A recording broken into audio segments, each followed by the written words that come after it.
Hey everyone, welcome back to Love and Golf, a podcast about our romantic, passionate, and sometimes twisted love affair with the game and the valuable lessons it's given us and what we give back to it. All right, guys, deep breath because I'm really excited about this next episode. No BS. This may be one of the more woo-woo episodes we've done so far. So if you're not quite ready, kick back, hang out, enjoy, and maybe embrace yourself. So I'll kick this off by saying there's a saying that we all know or we're familiar with. Fake it till you make it. I, for one, hate that saying. I can't stand it. It implies that we're being inauthentic, and I don't ever want to fake anything. Rather, I prefer be it until you see it. You may think the same, but to me, one's just like challenging your inner being and acting out something that calls you into existence. The other is just being a phony, because I guess just faking it just doesn't resonate well with me. My next guest is an incredibly talented human being in a lot of arenas. You might know him best as being a photographer. His story about how he became the most respected and recognized photographers in golf is quite awesome and inspirational. I call him Channing. People call him CB. Channing Benjamin loves golf. If you've met him for 2 seconds, you could pick up that much. But what most don't know is his humble beginnings and how he had this vision, had a passion to start his own practice and made it come to fruition. Channing and I have been friends for, which we just kind of backtracked, it's 20 plus years. I used to visit him in Palm Desert when he used to work in golf retail. I'd ask him questions upon questions about shafts and clubs and balls and this and that. And so much so where we actually established a pretty awesome friendship. So I want to get into this, bring Channing to the show, and dive into his story because it's awesome. So, CB, my man, welcome to Love and Golf. Thanks for having me.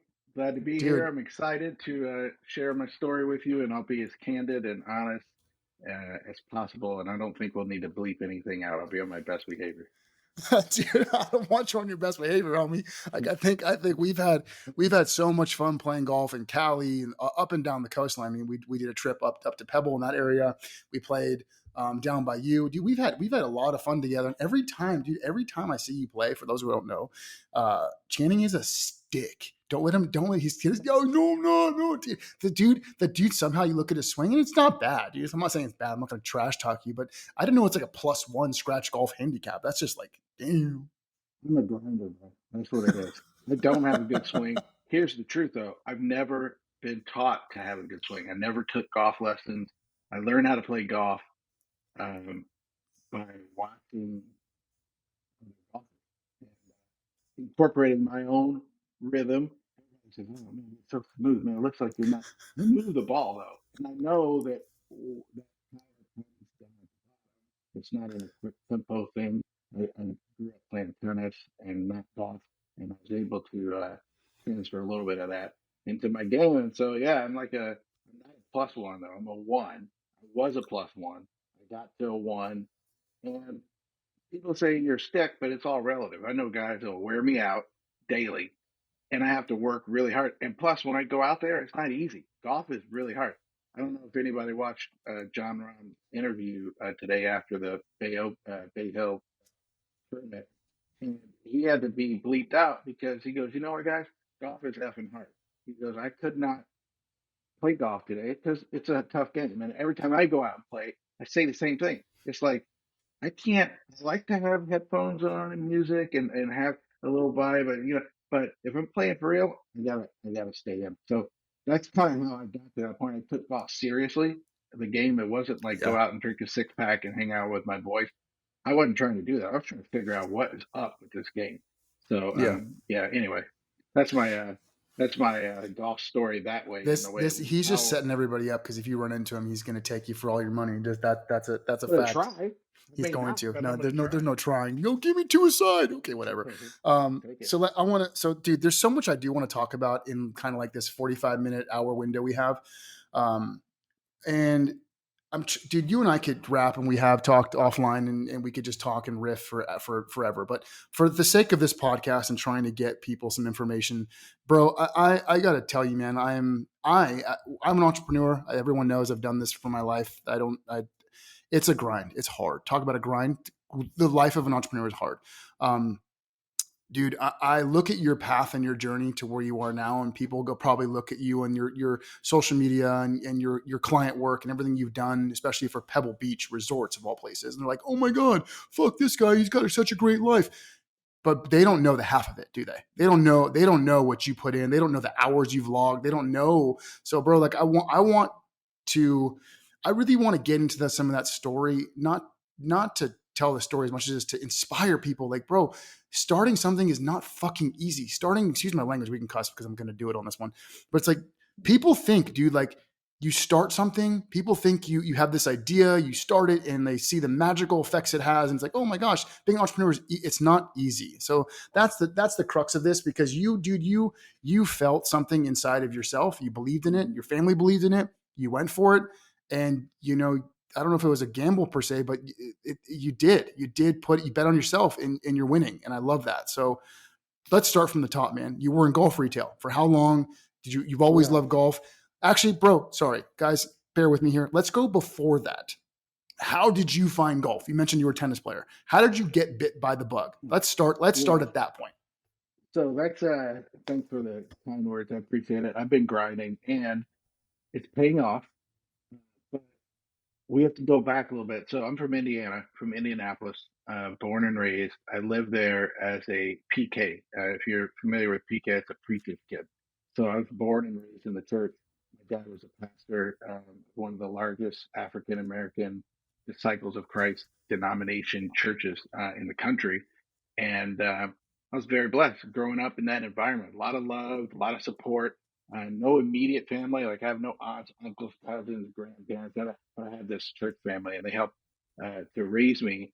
And so in Indiana, I started early on as a kid in like creative arts, and I was an actor. I used to be a singer. I used to sing the national anthem at Indiana Pacers games with Michael Jordan there, and I used to sing. I've been on albums, and I was in plays and musicals with Ginger Rogers. I had this whole thing that people did.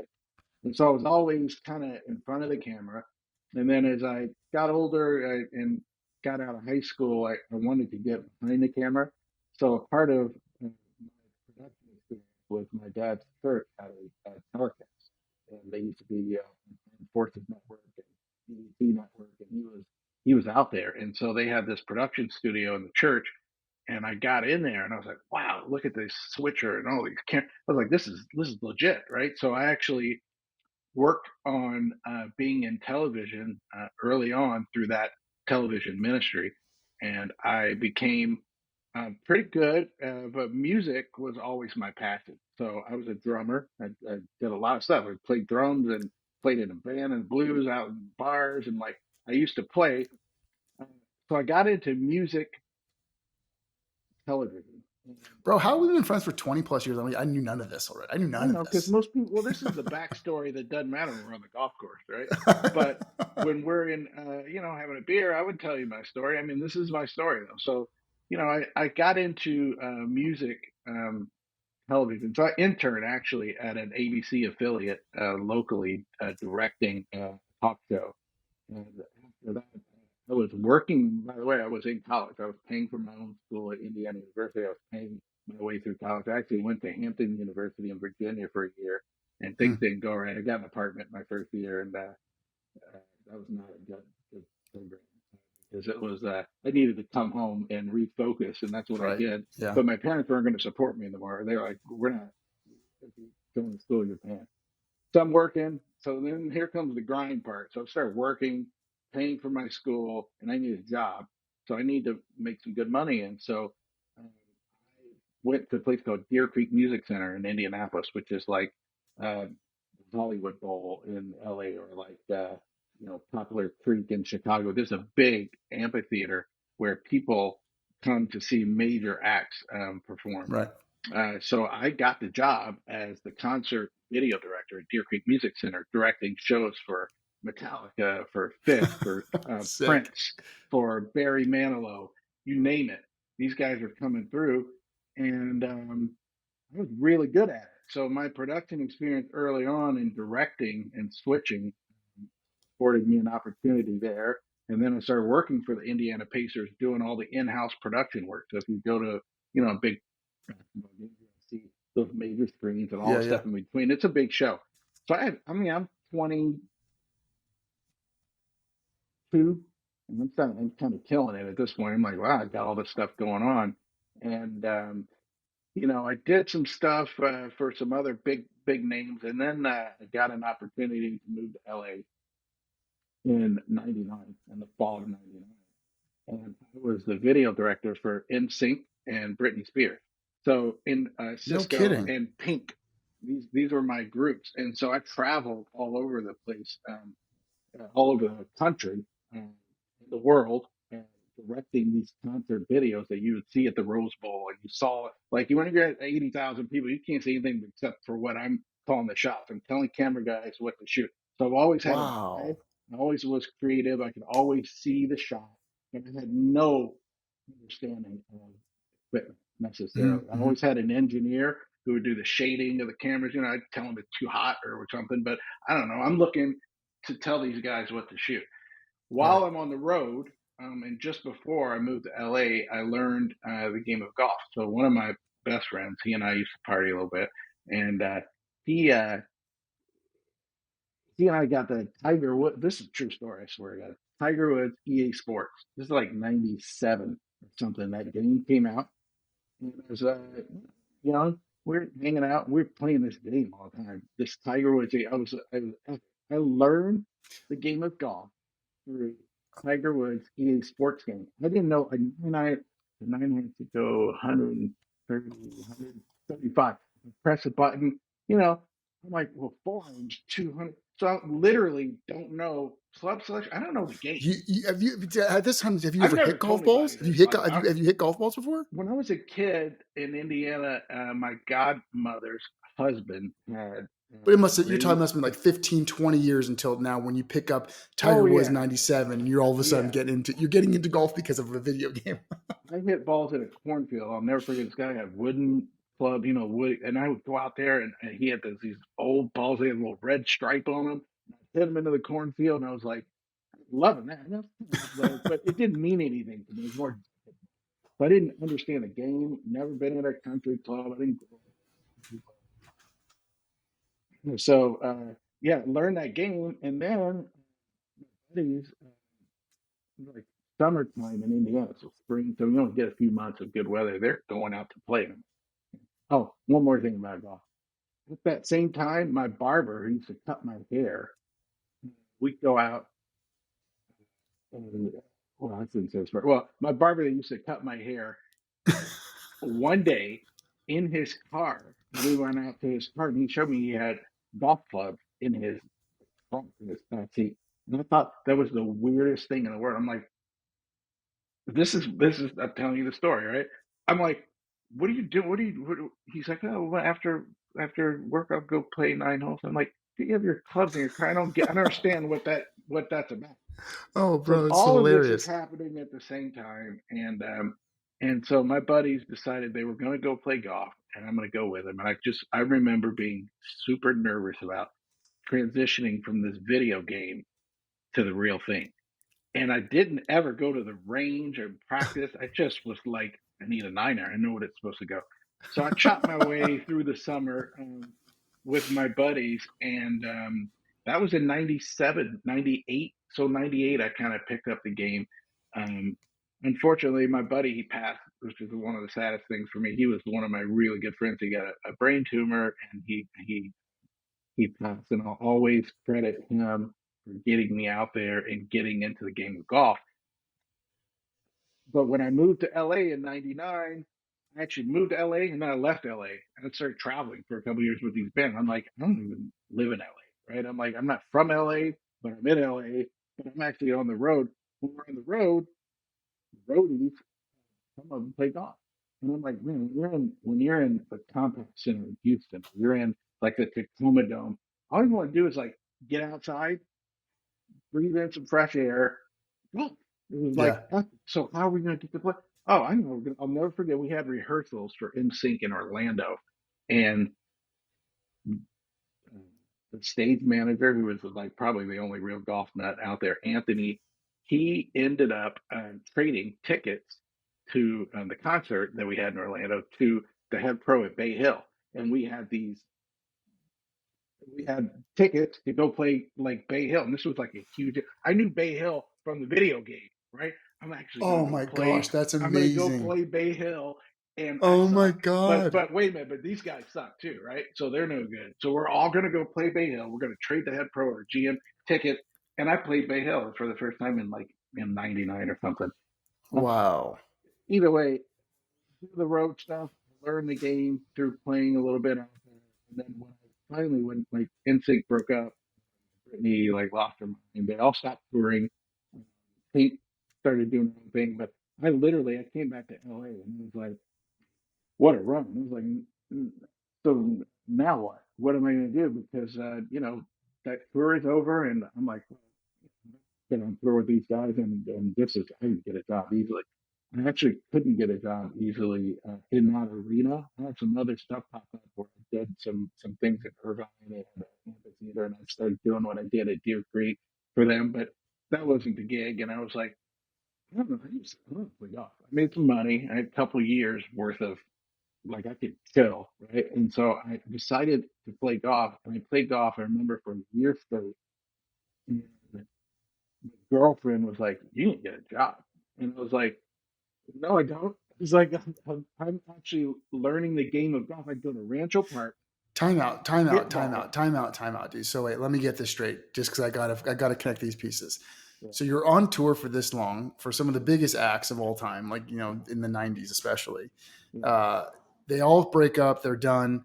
You have enough stocked away where you can just chill. You don't need to work. You can just chill and play golf. Yeah, that was pretty much. I mean, so life lesson for those of you who think you can just chill like that. You can, but you better have something lined up because for me it was not a great idea. I mean, because also, in my mind, I'm from Indiana, so I'm not from LA, and Indiana's not that expensive, and LA became very expensive. I was like, what is going on? I was like, I'm Yeah, getting crushed right now, right? So I did some work for some I did some concert videos around the country for a record label who did gospel concerts, and you can still Google me. You'll probably see my name pop up on some of these shows I've directed and I'm gonna produced. do that. But those were one-offs, right? So Yeah, it yeah. wasn't a good deal. Um, but I met some people, and a long story short, my girlfriend, one of my friends said, "So like working like a golf like a country club or something. Because You you can, loved it at this point. Like you wanted to yeah, play like I'm it. hooked, dude. I'm hooked. Tiger Woods is killing it. The energy is like early 2000s, right? I'm like 2000, 2001. Golf is everything, and nothing else matters. And I knew that this was an important thing for me because I had this passion for this game that was just like, every person that's probably watching it as a golfer understands how addicting it is. And it just, if you're any good at it, you're hooked. Well, dude, that's kind of how this all started, brother. I mean, I didn't really tell you the backstory. Like, loving golf, like, there's so many podcasts about golf and the news and this and that. I wanted to tell people stories about, like, hey, how did we get bit by this? Because we all get bit. If you're playing, you're bit. Sorry, you got bit. So it's like, how did we get bit, and what does it mean to us, and what do we do with that juice? So was there a moment you got bit, or was it kind of like just the evolution of Bay Hill and that summer, and then golfing as an escape was just all of it? The escape part was huge in LA. So for me, um, getting onto the course, it's a drug. It's like, taking a bomb hit from some guys, right? You literally you're gonna get away from reality. Yeah, For yeah, most people, yeah. it's not playing 4.5 5 hours a day in a park, any game or anything. That's just not reality. And if you do it 3 or 4 times a week, you're hooked. You're looking Yeah. for the escape. And for me, that was the perfect escape because I'll be honest, the life on the road isn't what it's cracked up to be. I was going to say isn't fun, but it Yeah. depends on what you make. But it's not for me. That wasn't what I would want to do for like. I know some of these guys. They've been doing it for 20 years. They've been on. They're like roadies, right? They live on the road on tour, and Yeah. I couldn't see myself doing that. I'm not that guy. I'm not a roadie anyway. Yeah. Like I'm also not like I'm a creative, right? And so I'm not. Well, anyway, so enough of that. Yes. So I get this message about going to work in the golf space, and it's like it's good. I mean, life for me has always been passion based. It was never like your dad's a preacher, you're gonna be a preacher, or your mom's a flight attendant, you're gonna be a flight attendant, or whatever the situation. It was never that for me. What am I feeling? Like, I don't, even if it's singing, if it's acting, if it's directing, I'm only going to do, I mean, I guess it's selfish, but I'm kind of only going to want to do what makes me happy. If I get paid, great. I mean, if I really get paid, that's fantastic. But I can't not be me. Right. So Yeah. for me, I had to figure out how I could be me. And that idea of working in golf was like, I mean, yeah, I think so. I mean, so there was this country club idea, uh, and then I realized that if you work in a country club, you have to, in the capacity I was thinking, you got to go through like a PGA program. I'm not What PGA. capacity were you thinking? I, Like teaching? You're going to be a teacher? I don't. I didn't know. I was like, what can I do? Well, I could see myself like running run the place or something. I mean, Okay. Yeah. I'm Like going a to be a GM or something. Yeah. teacher. Yeah. Yeah, Yeah. like I'm going to go in there and like crush it. So that's my thinking mentality. So then my other friend said, "Hey, there's this golf retail store that is like big. You gotta go check this thing out. It's on the west side of LA, and like, dude, you would love it. You go work there, you get discounts on like clothes, and you get hooked up, right? Love You this, can. dude. And I love it. I'm thinking, but here's what I said: what am I gonna do? Yeah. Just go in there and check it out. I went into this place, and I was like, this is when golf big box retail wasn't a thing, right? And neither was online. They were always small golf retail stores. But there was never like a superstore. Go in there and like, holy cow, this place is like, I'm in heaven, right? Because I'm a kind of a nut, right? Go in there and talk to the manager. Hey, Shannon, just like like an actor in Hollywood who's looking for something part-time, with table kind of thing because I'm looking for my next gig. I'm just hanging out, but maybe you have a spot for me. He's like, well, what do you want to do? And it's like, well, run the store. I mean, what else am I going to do? I mean, like, I don't know. But he's like, well, have you ever worked in retail? And I was like, no. Nope. And I said, actually, when I was a junior in high school, I worked at a Limited Express for men for like 6 months as a little. He's like, that's not going to work. And I was like, all right, well, I have not worked in retail, but I'm a golfer and I have a business degree from Indiana University in business administration management. I got this. He's like, well, let me look at it. He starts looking at my thing. I remember sitting at this desk. And he's like, okay, first of all, you make too much. You're like this isn't like working at McDonald's, but it's kind of like you're going from here to there. I'm like, I'm just looking for something for the here it is. Okay, if you want to do it, you're gonna work up front. And I was like, okay, I'll run the front counter. He goes, no, you're gonna be a cashier. And I'm like, so I'm 30 years old, and you want me to be a cashier in a retail store? And I was like, just like bawling, like for the last like Yeah. 15 years or whatever. Yeah.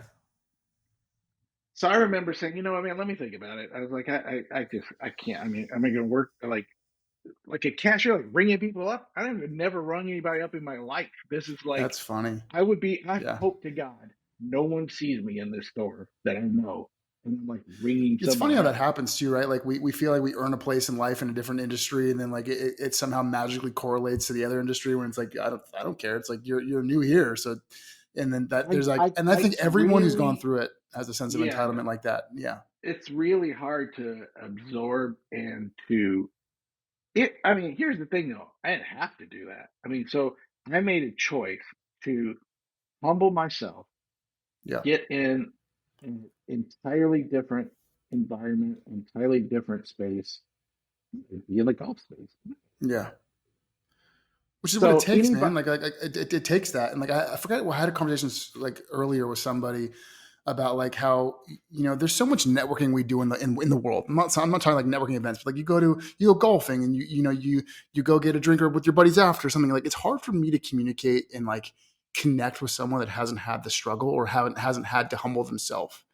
It's just hard for me. Like as someone who's struggled almost my entire life in every arena, it's like the struggle. I'm almost one with the struggle, and if I can't align with you and talk to you about it, or at least just like, have that, like, I know you, and Yeah. it's like, dude, Yeah. it's like there's something just unifying about it. But keep Well, going. some people don't know, but see, like in their defense, some people just they don't cross that road where they have to struggle. They just things are like things weren't set up for me or given to me, but until I did that, I was never like I would have been the guy that you didn't respect because I didn't struggle. I mean, I It's just not kind of like respect. It's not respect, dude. It's just I can't.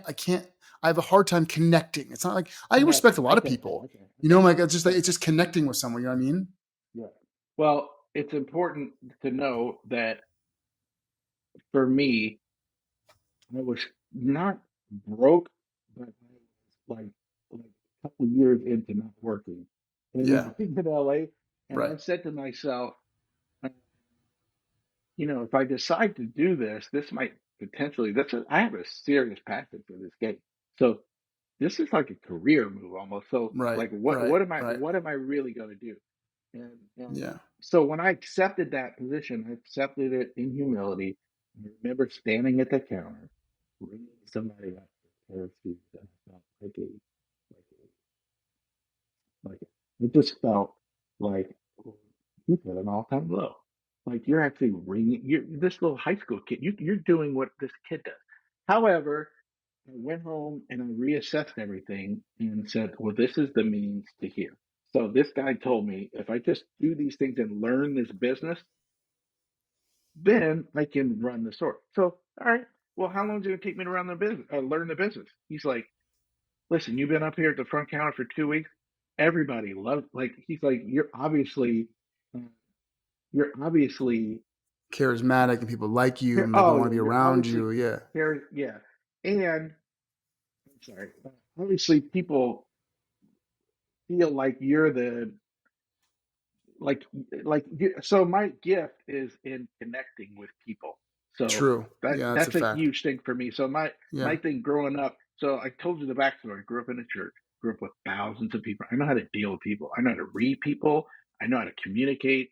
I like people in general, and so when I'm up there, I wasn't really a cashier, and I was actually the owner of this golf store, like Yeah. meeting people. There was no, I was, it was not like working at like grocery store at like Ralph's. It wasn't that. It was more like this guy came up, he's buying these shoes. I'm like, why are you getting those Tiger Woods shoes? What's up with those? He said, dude, you don't know about the new Tiger Woods shoes that came out? Like, dude, I love these split foot. He starts talking, and I'm going, he's talking about what I want to talk about. He's talking about Yeah. what you and I would be talking about. And Yeah. all of a Which sudden, we did. I'm just asking him for his money. The line's long, and I forgot to even get his money. And I'm like thinking, I'm not a cashier. Ah, this is the spot. So Yeah. I Yeah. made my way through this golf retail thing. So I spent a couple weeks at the front. But Went hold to on, this. dude. Hold on. I Yeah, got I got yeah, to pause you again, dude. So I got yeah, because I yeah, know this might take a while, but I'm going to do this because like I just feel like it's important for everyone listening or those who want to take away from this moment, because I've been there too. I've done shit. I've literally shoveled shit in jobs or taken up gigs that I didn't want to do that I thought I was above. And there's just something powerful, I think, in humility and checking that ego and knowing that, hey, we're just human beings, guys. We're not, or yeah, girls listening, we're not above anything or anyone. We're all going to have moments in life or seasons where we thrive and things are great, and there's going to be times when there's not great. And granted, like it sounds, and like I feel.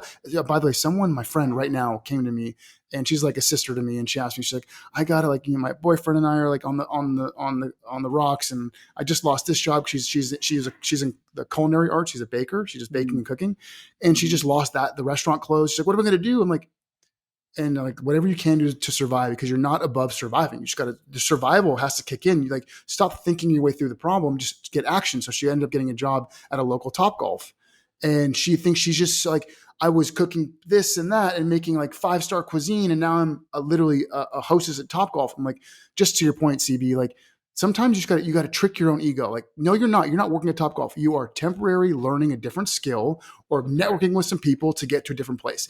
Just change your mindset with sometimes yeah, the problem, and then you're good. So if anyone out there listening is going through a struggle or pain point, just try and flip it. There's a different way the light can hit the prism to yeah, make make it better. So anyway, I But thought that was a as you great point, dude. humble yourself, though, Yeah. try to put yourself in an environment that you actually care about, though. Also, Yes, so yes, yes. that was important for me because again, I would not be ringing someone up at a grocery store. I would never do that. I wouldn't go work at the men's department apparel store. I go nuts.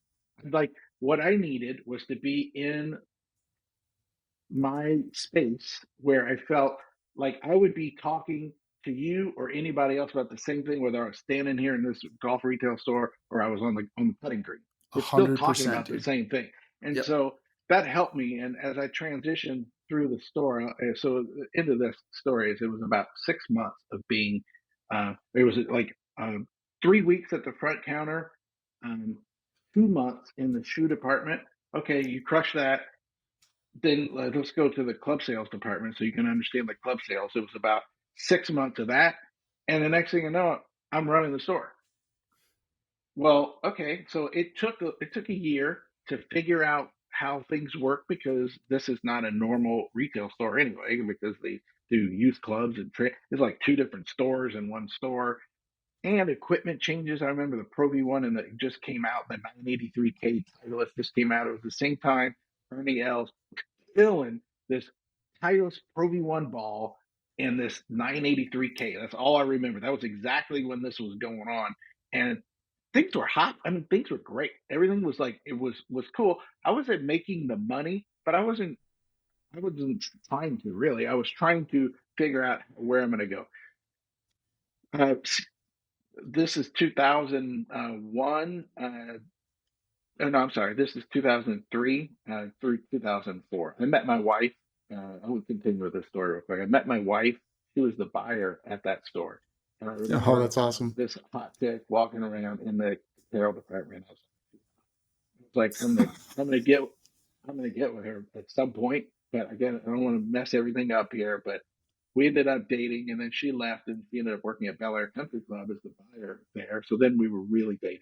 And then at one point, that same store owner company, I was the number one salesman in that company, and they had maybe 15 stores, and of all the stores, I was the number one guy every month in numbers because I created this following of people who had call me as children. Like they were. This is when a launch monitor came out, and I'd Yep. have people waiting on me, and like there was like it was this whole thing going on, right? And I was like, Yep. I got to get out of here though because they got super busy. This is not what I signed up for. I didn't think it was going to be this.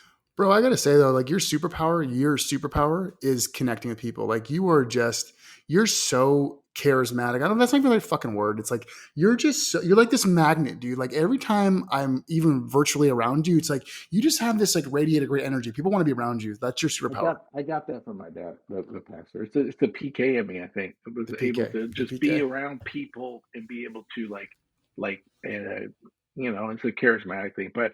But after that run, they offered me a job as the general manager at a store in Palm Springs. And they offered me that for two reasons. They were opening a store. I just married my wife, and we're going to have kids. And I was like, no way. We live in LA. I don't care if she works at Bel Air and I work this. I don't. It doesn't matter. This place is way too pricey. We're gonna have kids. What are you gonna Fact. like? What Yeah. are you? How are we gonna do that? Go down, check out this place in Palm Springs. Done. Golf, golf, golf. I'm looking around. There's like a million golf courses. I'm like, done. Like, how?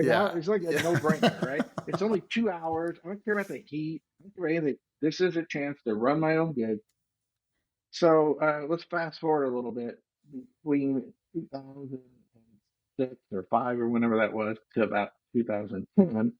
That store and that whole process for me was because it was like this So store is a lot slower than this other store. And I was like, yeah. this is boring. What I'm going to end up doing is getting back into I'm missing something here. So I'm Yeah, missing, that's what I want to ask you. I want to ask that yeah, question. Just it's like, so you take the opportunity because hey, it's a good opportunity. You want to get out of LA. You knew just financially it made sense and new well, opportunities it would exist out there. But at this point, did you have any like the photography thing hasn't come yet, or is like because no, you said earlier that you're still a creative, and once no, you're creative, always a creative. So always a when you're how do I say this? When you're doing your thing, when you're working in retail, did you ever have like that? side hustles or like ideas come to you? Like because I want to bridge that gap now. So take it. Yeah. Go ahead. So my side hustle is still directing concert videos as one-offs around the country. So I had a Okay. few of those a year, but I didn't. Those kind of slowed down, and I honestly got out of that whole space. And if anybody who's been in the technical world, they know things change quickly. So if I go a couple years and I'm not like on top of things, like technology changed. So I felt like I was kind of falling backwards. And plus, now I'm a golfer, dude. I'm a golf guy. I'm a golf Yeah, guy. you are. Yeah, you Everybody are. in LA knows me for golf, not for directing anything. Nobody knows me from any of that. But back home, if I told anybody in Indiana that I was working in golf retailing, they, you know, what? Like, what happened? Like, what happened to you? Like, what are you talking? Like, Oh seriously, man. what are you talking about? Like, so two different lives, right? But in Yeah. LA, it's a golf life, and so so I had that. I still did a couple things, but I honestly had a serious void. So I told you I used to play drums. I remember being in LA selling my kit because I moved to Beverly Hills into a place that I could not have my big drum kit. I had this big throne and I had to sell everything and I couldn't play drums anymore. And like, I also didn't have any creative outlet. So yeah, I was kind of hurting that way. And for me, I needed something. And I'll never forget how my photography grew or came about. This is funny. My mom gave me, actually, that's not true. I went to SeaWorld with my kids and my mom, and she had like a DSLR camera. Your And mom did. my mom did. I'm like, what are you doing? You don't know what you do. What is that? Like, what are you doing with that? Like I think cell phones, this is like 2010. I think cell phones were starting to become something. Yeah, yeah. Um, and I asked her for it. I was like, "Can I have it?" And she's like, I think she knew that I could do more with that than she could, but I have no idea what I'm doing, by the way, Like, with the mom, camera. give me this thing right. Yeah, I need it because I saw some pictures that she did, and I was like, "This look like pro." I mean, they were pro, like they were like different, right? They weren't cell phone pics; they were pro pics, Yeah. but they weren't pro. But I mean, you know what I'm talking about. So Yeah, yeah, I do. my mom gave me the camera. Game changer right there. Because before then, I had been shooting things, and this guy I worked with at in that golf retail store, he told me he's like, he knew that I had an eye. He's like, he saw some of my cell phone pics on golf courses. I think at Cypress Point or up at Spyglass or stuff. He's like, oh, sick. He's like, "Hey, you have to post that stuff on you ever heard of MySpace?" Like, it's like, my, he's like, MySpace. Dude.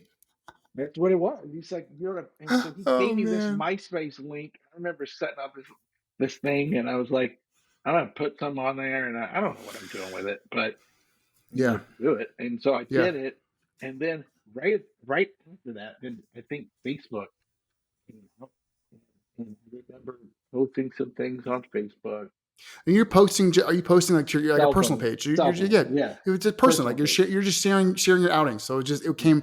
So you were just sharing your casual outings on these golf courses that are 100%. picturesque. And nobody, by the way, nobody's looking at me, sort of like in some of Yeah. my friends, but Yeah. they look pretty sick though. I mean, because I knew what I was doing. I remember, like the golden hour. And like my favorite time to be on a golf course. Is, that time when it's Yeah. like Yeah. Yeah. 5 p.m. dusk. two in the morning Yeah. or Yeah. 5 p.m. or whatever. It's just that. So 2012, same guy was like, "Get off my face, brother." Instagram thing is to put your stuff on there. I'm like, you know what? And first of all, why not? Because I'm bored. And second of all, that's fine. So I remember having Oh, like bro, this is five great. friends. This is a true story. I had about This is five great. friends on Instagram. And what I thought Instagram was a way to have storage of images in the cloud for free. So I was like, thank God I wanted to pay Google Photos or whatever I was paying. I was like, so one night I uploaded like 60 photos on there at one time, and all of my friends deleted me. And I was like, what happened to Mary? She's gone, and Bill is gone. Like, what happened? And I messaged them. They go, dude, I can't. You're just like putting pictures up there all the time. And I didn't understand that it was like flooding their feed with with my pictures, Oh even though they my were fine. gosh, dude, that's great. So That's I know that's a classic. true story. That's So then classic. I know it's classic. So then it actually happened that I understood the process. I started following people, and then I saw there were a couple other guys doing what I was doing, and then there was some hashtags that they're hashtagging.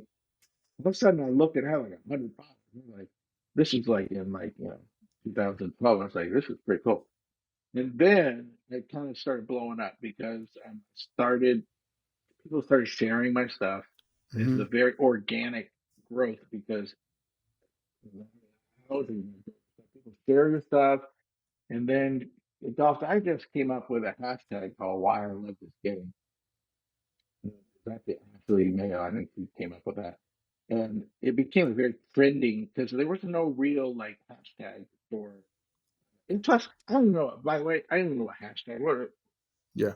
Who does hashtag? Like who apparently it would work because I started hashtagging and I became in like between 2013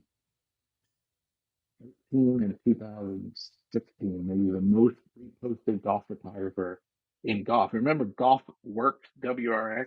They Yeah. did a story and they wrote they voted me as the number one must follow golf Instagram account. All of a sudden, I looked at my thing. I had like 1,000 followers in Yeah. like a week or something, and that just started growing. And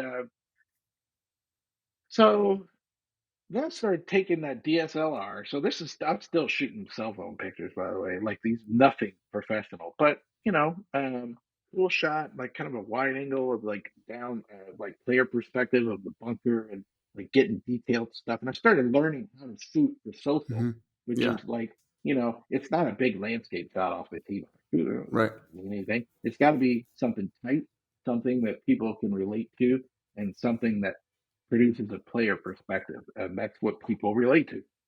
They don't relate to a landscape image necessarily or a wide one. They relate to something in your face, like portrait shot. So so when I started doing that, then I did do a couple images with a real camera, and so let's talk about that because I'm ignorant to the technical part of it. So To I this was day, taking still, no, but at that time, I was gonna I say, like there's no no, no, way no, no. So you don't understand that. So I have no clue. at the time. Yeah, at No, this moment in no time, got clue. it, got it, Like got it, got at it. 2013, I have no clue on how to work it. Point, shoot, click. Auto, all day. I don't Yeah, know yeah, yeah, yeah, yeah. anything about a camera, and a camera is a pretty complex piece of equipment that I rather just do a cell phone, dude. I mean, it's easy. Like I had a Samsung. I was a Samsung guy, Android guy. But Forever, it's dog, just a picture. at this point, did you think like this could amount to anything? Like you get some Mm-mm. followers? No, No, no, still no, no. no. Still, this is just a It's hobby. a This is hobby. just This is a so hobby. you're working golf retail. You're using Yeah. this as almost like your creative outlet because you play golf. But Mhm. that's another question, dude. Like you're playing so much golf. There was almost this is almost like a hobby within the hobby. 100%. It was dope. It was perfect because it was like we said, it was organic. There was nothing like. Here's the deal: if I'm going out to this private club and it's unbelievable course conditions, of course I'm going to take a picture. I'm going to take like 20, and plus I'm popping my collar a little bit because I'm there, Yeah, right? And yeah. I'm taking these pictures, and I know nobody's taking it. Plus, I have an eye, right? So I know what I'm looking for. So I was like kind of proud of what I was posting too, because when I look back on it now, it's so bad. But I was proud of it because, I was there. I got there. Somehow I changed my whole life. And now, like, what am I doing in Pebble Beach? And what am I doing? Golf? Like, that isn't even my thing. It is, though. So I kind of like would be posting in pride, I would be shooting out of creativity, but not out of a technical expertise. So when I had this camera, I was like, I started taking these pictures, and I actually genuinely loved the way that pictures look. Just the Yeah. fact that they were quality. It was like taking me back to my days of direct, like real cameras, a real look. I transitioned from A cell phone picture, the real picture. So what does that do for you? I don't know. You can change like the settings. So I started studying on YouTube how to work with camera. So just like my golf swing, I've never been to camera school, never been to golf school. Everything is 100% self-taught. And it's really hard that way. But the good thing about that is like when you're self-taught, if you kind of lose your swing, you can get it back Get and it? you'll Yeah. retain it better when you learn how to fix it yourself. You know what got you there. It's the same with the cameras. Like when if someone was telling me how to make the adjustments, I'm not gonna make them until I get in there and start Yeah. making them myself. Being self-taught, there's something about being self-taught. Like there's a more absorption of knowledge when you actually have to go through it yourself and the answers aren't given to you.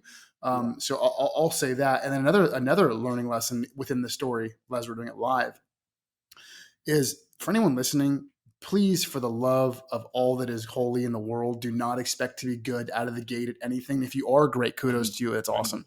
But like you are going to suck, embrace the suck. Just embrace, because I have friends that are photographers that thought their shit was good in the beginning and they look at it now like, oh my God, it's crap. Same thing you said. I'm sure I'll look back at some of these episodes I've done and I'll be like, wow, I sucked in the beginning. Maybe hopefully I get better. But like nothing we do, like don't, my advice would be don't do anything to be good immediately. Like to your yeah, point, CB, like you loved it. You loved it. You didn't I care loved if you it. were good or bad at it. You just wanted to improve for your own improvement. You didn't want to improve for other people. You didn't want to improve for a job. You wanted to improve because you wanted to improve. I think I that's a wanted to lot of improve the because that's the that's magic. my thing though. I know better though. That's the other part. I Yeah. know what looks good. Like crap. I used to do a lot of editing, and so the beauty that I found in photography of transitioning from a cell phone picture to a real DSLR camera that I shoot in RAW, is I can take that raw image and I can go paint. I can actually create. I can go edit. And Yeah. so that was now therein lies my real creative. There now I'm in, okay, It, because now I got something to do. It's not yeah. just on in the field. When I go home, my kids, I we put to bed. My office is Now always you're post. You're in it's post. That's the magic. I'm That in then you're doing post, it. and then Yeah. I'm just doing my thing. You get your incense going, get your candles going, whatever vibe you got in your room to get creative Yee. and to create. That's what I was missing. So I Yeah, got that dog. back. I got my own studio, and it's my house, my office, but I'm back in the studio. So that was really special to be able to transition from a cell phone to a camera. And then someone along the way, after all this resharing locally, Eric Palmer's home here in California was the Tradition Golf Club. And the Tradition Golf Club is that's his home. He lived there. That's his house. That's his spot. It was here in Bay Hill. He, there's someone there admired my work and hooked me up with the marketing person, whoever, and said, what's the fees to, and I was like, uh, yeah, Wow. huh? So I did go online and started looking up golf course photography, rate sheets, and fees, and what people charging, and who's doing what. And like the number one thing, and I can say this, and I'm not going to hide this, because it's true. The number one thing for me with that job was that I knew that I would do it for free. And I Yeah. didn't tell them that. Why would I do it for free? Because no one's paid me to, first of all, go look up tradition golf. It's like a golfer's paradise. Like Yeah. get an opportunity to go hang out there and just create. And this is Arnie's choice. This is the king's. This is the spot. I have to crush this, okay? Because this is my leader into future work. I'm not gonna lowball myself, but I'm gonna. It ain't go. I'm just. I don't know. Just give me like. So I came up with a number, and it was fine. And I had the opportunity to photograph To do that golf this. course. And And now yeah, you're officially getting paid. You're a paid photographer. yeah, and I did it with a real camera. Me. Now, I will say this, I did it in auto. And for photographers and people who know, like, you know, the, if you're shooting an auto, you might as well just shoot it yourself because automatically letting the camera adjust colors and Yeah. exposures and answers and shooting in JPEG. That's a quick delivery. But you can't work with it in the post processing at all. You can't do anything. So you might get the shot, but you can never really fix a shot. So I shot it in RAW and I killed it because I had my little camera that my mom gave me that she got at Costco, this little kit. What crushed it though? What crushed it? So, I mean, what was unique about it? Because I spent because I used I did my thing. I mean, I did my The thing. angles, the idea, The like the close-ups, angles, like the you whole use your thing. golfer's eye plus your creativity plus the equipment to create a masterpiece And I say in I your eyes. crushed it because they are still using those pictures from 2015 to date out there Yeah. because and technology has changed and so I'll say this really quick though. At the same time as that happened, I played golf with. I like crediting people for giving names of people that have helped me to get to where I am. Please. But I was playing golf with a guy named Irving Azoff, and he's a music mogul, and he's a legend. There's a place called Madison Club in the desert. Great. We're playing around the golf, and his son comes out, and his son Cameron has a lot of toys, and one of his toys was a drone. It was in Uh oh. 2015, and Uh I'm oh. like, "What are you doing, dude?" And he's like, "I'm gonna pop this thing up real quick and just so we had a caddy." He's like, "Hit the caddy, middle of the fairway, and like hit a shot, shoot people." And that was it. So he took this No. drone out, followed me, and I was like, "All right, I'm in. I gotta get this right just Yeah. because this Yeah. is sick." Like I'm chasing the ball, and then I hit a good 9 iron. I remember hitting a good 9 iron and landed like 10 feet or something, and then he landed it, and there was my ball right there. I was like, "That's now, of course, that's like nothing now, but that was sick." Yeah. So I did a little homework and said, "Oh boy, I got to get a drone." And I bought a drone. I remember that this was not a good time to buy a drone. We had a couple little kids, like still expensive. I didn't go buy a drone. What are you gonna do? Use it like one time and like bought this drone. Plus, I don't know what I'm doing. What are you gonna do? Yeah. And there was another guy named Tony Schuster, who's a caddy he caddied at Massey Club. He has a great Instagram account, and check him out because he's the guy up there from Boston, and he's always posting, and he's always he shoots only on his cell Wait, phone now. what's his handle? I got to make sure I'm following him. Tony Schuster, and the Tony funny thing, Schuster. yeah, the funny thing about Tony is that he and I were doing pretty much the same thing at the same time, except I transitioned. It's Schuster, Shuster. SHU. It's Shuster. Tony Shuster. So Tony Schuster, he's a caddy. So he's always out there shooting cell phone to Yeah, got him up here. these epic places where he caddies, and he edits them on his phone and stuff. And they look good though. His stuff looks good. But he also, I think he bought a drone too. So he and I were talking drone. So I connected with a couple people who knew something about drones, and I got it. And it took my imagery, pardon the pun, but it took it to another level, literally. Yeah, for sure. Because now I have a client in tradition who I'm gonna say, "Oh, by the way, I know I can't with this other thing, but you like some drone shots?" They're like, "Yeah." Well, then I'm Then the looking at drone pays that. for itself, baby. The drone paid for itself, and I got to place this big old property right there. I'm going to Yeah. practice at my house. I mean, where am I going to fly a drone? Right? I have this unbelievably beautiful golf course that I get to practice with. That's how it all started for me. At So any I point, going back to the title, dude. At any point, do you think you're faking this, or is it really just oh no like no this love and this passion? It's calling you into action. That's what I'm saying. You're being something. You don't just thousand because. percent. Yeah, I think, and I don't want to end this yet because I want to get to where you're at now and what's going on. But because we have a little bit more time left, but like I want to definitely kind of do not an intermission, but just a brief kind of update here of what we're talking about. So I started off. because I love you and respect you and your story as a professional. A lot too many people I get asked all the time because of my entrepreneurial path and my ventures. How'd you do this? How'd you do that? Did you like, and like too many people try to think their way into the answer. Oh, You yeah. cannot think your way into anything other than just more stress and anxiety. If you really want to do something, you just got to get on the playing field and put left foot, right foot, left foot, right foot, and then pick your head up. Okay, look, that's where I'm at. And CB, that's exactly what you did, man. Like you took opportunities, you seized every moment, you use your magic of relation and your charisma to just continue to build more opportunities.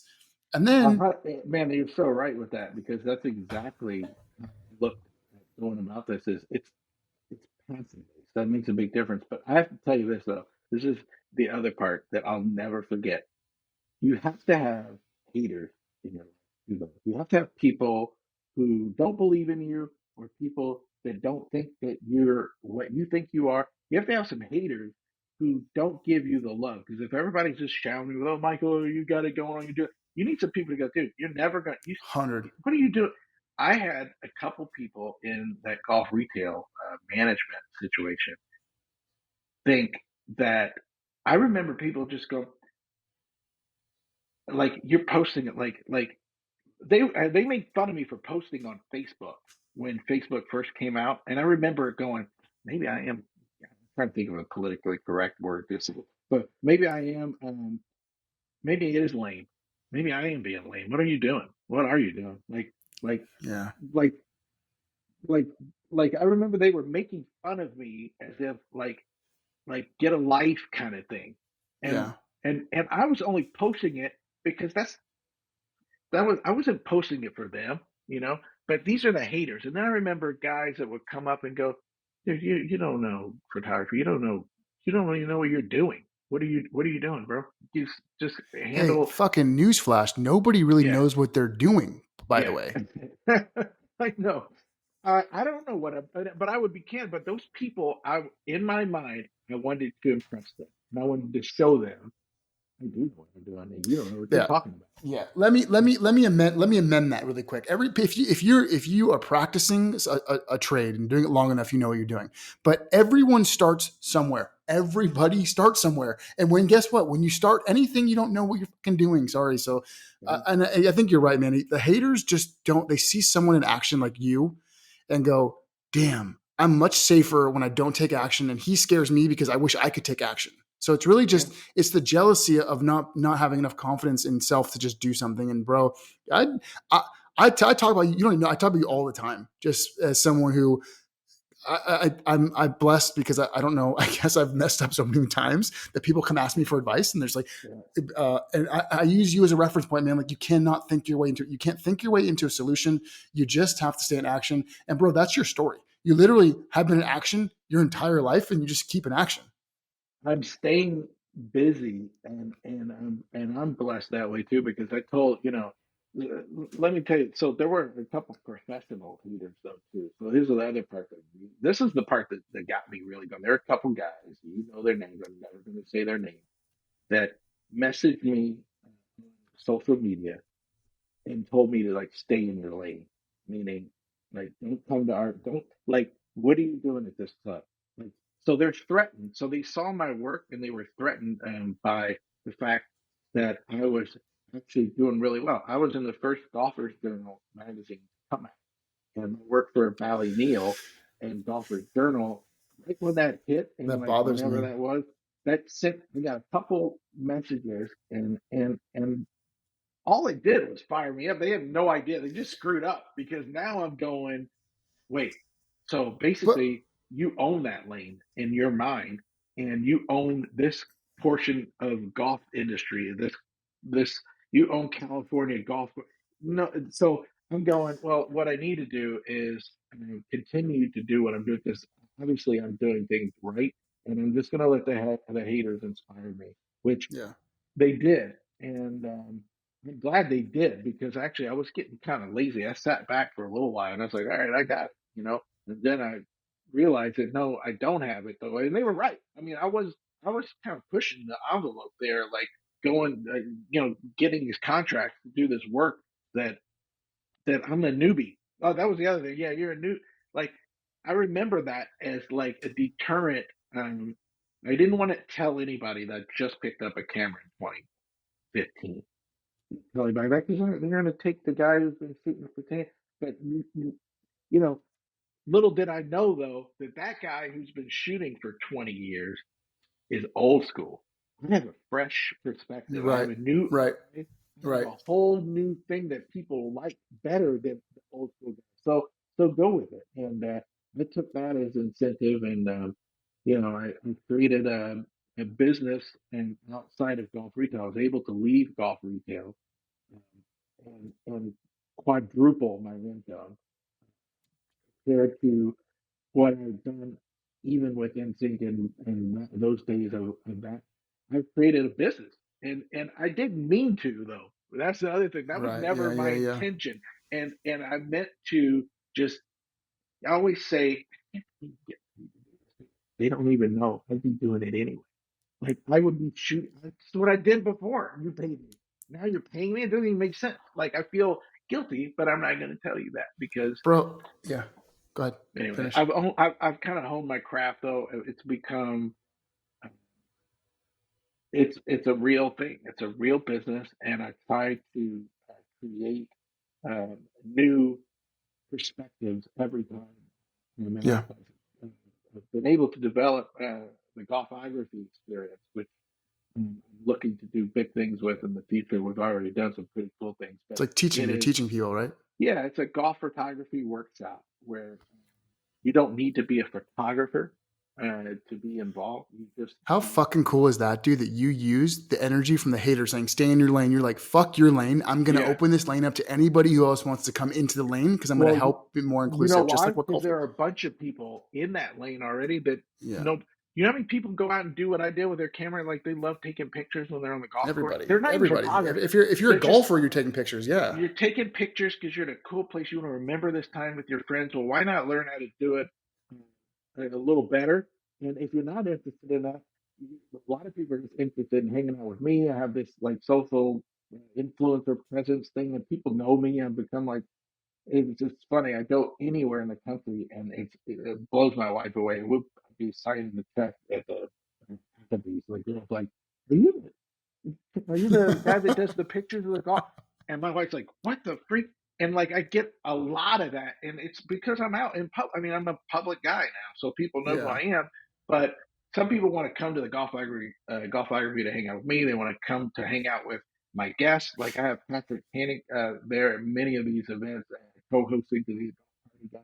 So we've had like Matt Canella and like I'm looking to do course designers come in at some of these weekend events. They've all been done through Dormy Network, and we're doing it through Reynolds Lake now. But I'm also setting up with Jennifer Satterley, who's a golf painter for Pebble Beach. She's a licensee. We're setting up um, first international golfography experience next year in Morocco. So it's going to be incredible. We're going to have an announcement, not just an announcement, I guess, but we're going to have a formal announcement on the itinerary, but it'll be a week in Morocco. That is just going to blow everybody's mind. It's first class. And what they do is they come to this experience. They obviously play golf for the weekend, but we Mhm. also have photo work. I wouldn't say workshops, but on course uh, I love this. uh, training. I don't like saying that either because all of this is not it's not clinical. It's more experiential. So when Right. you come there, you first you better bring your camera, and you better like have your golf club. And we're going to be, people reach out to me and say, "Hey, you're living the dream. You're always on these green fairways. I see these beautiful sunsets. And you're killing it with the food, and like you said, how can we get in on There you it?" go. And Yeah. that's where it came from. I was like, I well, love it. I don't know. Well, this is it. So I love it. that's another spinoff of all the stuff that's come to light in the last few years. And now I have a management company, Octagon, who is one of the largest sports marketing management companies. They represent like Steph Curry and they represent Shannon Benjamin. They it's a cool thing because they're going to help me to broaden my horizons and get a little bit more out of what I have to offer. And it's hard when you do it. When you're doing it by yourself, you need some support. Yep. And I want to retain the artist role and not so much the the business management legal side, which I've had Okay, a business partner helping me with that. But it's great to be on board and in line with after that. So great things are coming. bro. Somewhat speechless, but if you know me, it's tough to do that. Dude, I really, I don't know how woo woo this is, but like I just believe that good things happen to good people. At least I want to believe that. At least I want to believe that, bro. And from the moment I met you, dude, you're just there's a genuine, authentic human that wants to be a good human in you, and I That's feel it. like it's that simple. And I know, like I'll speak for myself for a second. Like with Mully and building this business, there are nights I don't sleep. There are nights that I'm anxious, and I always go back to my mantra: is just be a good human being. Wake up, Yes. be a good human being. There's so much we can't control. The results of businesses we can't control. Finances we can do our best to maintain, but you can't really control a lot of it. And like Yes. and external forces that impact daily and everything, like choices and decisions in business and life and family. There's so many external factors that are not in our control that we stress out over. So it's Yes. like that's why I go back to almost like the Channing Benjamin model: be a good human being, put left That's foot in front of that's right, the repeat core. it, and that's That's it, the man. core, dude. I appreciate you sharing that because that's I feel like I'm a good human, but I can tell you that it's hard. It's like golf. Life is hard, right? Yeah, So my license plate on the back of my plate, I have one of those digital California plates, and on the back it says "Too blessed to be stressed." And I look at that every day to go. I mean, what's the stress about? You just be a good person, be good to people. Things come to you. I believe in that. And every day though, you have to, like you say, you got to wake up and say that because it's easy for me to be the other guy. I'm not like perfect. yeah. I try to treat others the way I want to be treated, even though that's not how it goes. I have a People don't. Yeah. I have a question just on that note, and just to be frank and upfront and honest with it. Like I'm going to use my situation too. Like there's so many people that could easily help Mully get to where I want to be. And like I don't ask for favors. I really don't believe I ask for some support. I'll ask for some Yeah. help, but I'm never going to ask for favors. And I think like I'm not too proud at all by any means, but I just think like like, if people want to help you win, they'll help you win. If people don't, Yeah. they won't. But my question is did you feel that same way? Like you obviously you probably have so many like you're laughing because like but like you just got to kind of shut your mouth, do your work, and I'm going to like tell you, you you right need now. luck. You need Let me luck. tell you something. And I'm not kidding about this. No one gives you anything. So I actually think that my success may have come from hard work, but also, like you said, being good to people because no one ever has come to me and go, you know, let's get you out of golf retail, or let's get you like you're so talented. It's like no one's ever given me anything, which I don't feel like they need to, but it's just something that I kind of realized. My wife and I were talking, like I earned everything that I have. Like no one gave me anything, and I'm surprised though a little bit because, but Yeah. I'm not in the way because I also never asked. So I know a lot of celebrities, that, and I know a lot of people, and I never. It's like I don't ask for an autograph almost. Like people go, oh, you hung out with like Mike Tyson and played pool with him, and like you guys said, where's the picture? I'm not taking a picture with him. Like I'm not asking for anything Yeah. because and maybe and the one and I will say this though, and here's the other part. This is I don't know, this like, might just be me, but one time I did ask. This was the one serious time I actually asked someone who I knew had buku money and loved me. And I'm like, here's an opportunity for me to ask them to help me with a venture that I'm doing. And I lost a friend. Not only do they not help me, they actually bailed, just MIA, disappeared. No more phone calls, no more trip. Like I played a lot. It was bizarre. And I don't know what that was about, to be honest with you. It's literally, that's the only thing I can think of. That maybe they felt like I stepped over the bounds, Like, Yeah. I don't know, it's weird though, but That it hurt. sucks. Yeah, but not really though, because it just reminded me that nobody, not even your friends, are going to give you Yeah. jack. What you need to do is go out there and earn it. And to this day, I'm just like you. It's not a pride thing. I don't. Yeah. Yeah. And then that Go ahead. happened. So Yeah. now I'm like, I'm definitely like, I know some power hitters. I'm not talking to any of them about helping me unless they bring it up. And they go like, "Why didn't you ask me for help?" Yeah. Yeah. So I don't know. My wife said, you need to Um, hit these guys up. These guys should be, you should have millions of dollars in investors in golf. I agree. And all this, freaking everybody. Why yeah. don't you hit them up? Because I'll let that come up as it's supposed to. Right. But my whole success has been organic, and maybe maybe any endorsements or any kind of sponsorships, or maybe that is the way it works. Yeah. My dad would Well, say, "You have not because you ask not." Though, so you know what? You don't have it because you didn't ask for it. Get out yeah. there and act. So there's this fine line. I don't There's a know what fine the line. right. I There's don't a know fine what the line. right. I don't know what Right. the right. Like, I don't know. It's When you almost like find it's out, almost though, like let me know. positioning it, like putting it out there where Yeah. it's like an unsaid said, because like a direct ask, like I mean, yeah, dude, Mully, like we are crushing it. We've got 20,000 I know signups, you are. I 40,000. know. Yeah, we're doing well, and but it's like like granted, we could be 10 times further along with the users and everything if we just had tweets or mentions or from people in my camp of people. It's like, guys, nobody wants to help. All right, that's cool. We're doing it. We're doing it on our own.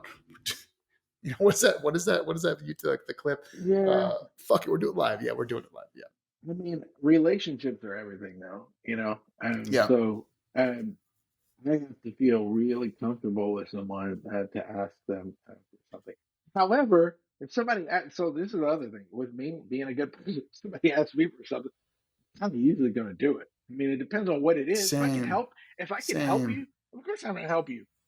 Same. Helping someone, why wouldn't I help you? I mean, that's the Yeah. way it works. I mean, and That's I'm the way it not works. talking about giving money. I'm just talking about networking or relationships or whatever it is. I mean, why keep that kind of thing to yourself? But going forward, you'll see Yeah. hopefully some new things from me on the business side that I feel like I'm not there at all. I mean, I've grown tremendously in my own business in the last 8 years.